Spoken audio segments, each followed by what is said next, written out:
In this guide, I'm going to show you guys how to fix Disney Plus server connection issues. Let's get started. First, check if Disney Plus is experiencing an outage.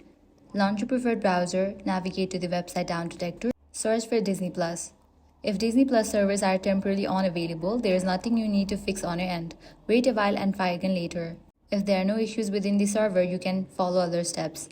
Test your connection. Open any other app or website to confirm your connection is working.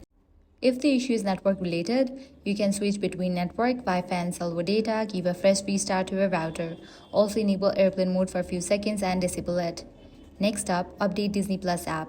Launch your App Store or Play Store, then search for the app Disney Plus.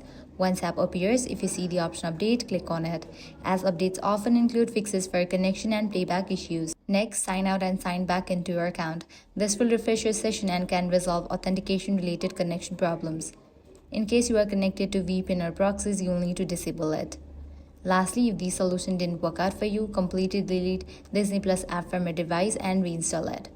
So that's it. If this guide helped you out, do not forget to like, share and subscribe.